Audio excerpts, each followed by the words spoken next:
Assalamualaikum warahmatullahi wabarakatuh. Perkenalkan, nama saya Neka Sawestri, NIM 19154127. Di sini saya akan menjelaskan materi proposal mengenai Renaissance sebagai sumber ide pembuatan model pada karya busana klasik kasual. Renaissance merupakan gerakan perubahan besar yang terjadi di Eropa pada abad ke-14 sampai ke-17. Renaissance dapat diartikan sebagai masa kelahiran kembali, dan masa ini ditandai dengan lahirnya kebudayaan Yunani dan Romawi.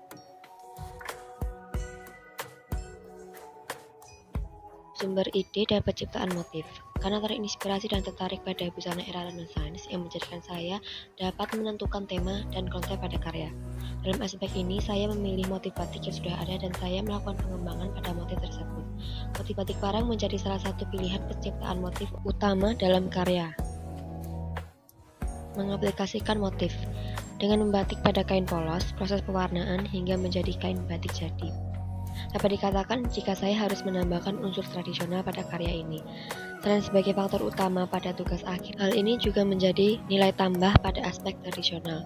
Karena pada karya saya kurang adanya unsur tradisional. Maka dari itu motif batik parang adalah salah satu jawabannya. Tujuan dan manfaat. Tujuan untuk memenuhi syarat lulus dalam tugas akhir dan menambah pengetahuan dan menjadikan inspirasi pada gaya busana.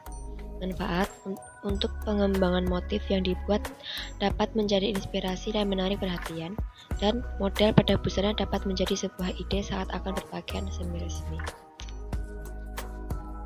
Gambaran desain pada karya dengan menggabungkan dua sisi yang berbeda antara sisi glamor, indah, anggun, dan juga memiliki kesan manly. Dalam busana asli, bagian lengan dan rok masih terdiri dari beberapa lapis kain. Namun saya memilih untuk mengurangi bahan yang berlapis dan fokus pada model yang lebih sederhana, dan untuk sisi manly saya akan menambahkan celana pada karya. Pembuatan karya. 1. Membuat desain sesuai konsep busana pada karya busana klasik kasual. 2. Proses membatik dengan teknik batik lukis hingga menjadi kain batik. 3. Memotong dan menjahit sesuai dengan rancangan awal. Perwujudan karya. Selain untuk syarat lulus tugas akhir, karya ini bisa digunakan sebagai fashion show ataupun pada acara yang dapat dihadiri secara semi-resmi. Meskipun busana ini dibuat dengan konsep yang sederhana, namun busana ini tidak bisa dipakai seperti daily fashion pada umumnya.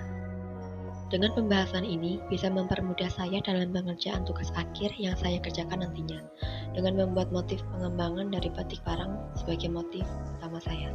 Sekian dan terima kasih.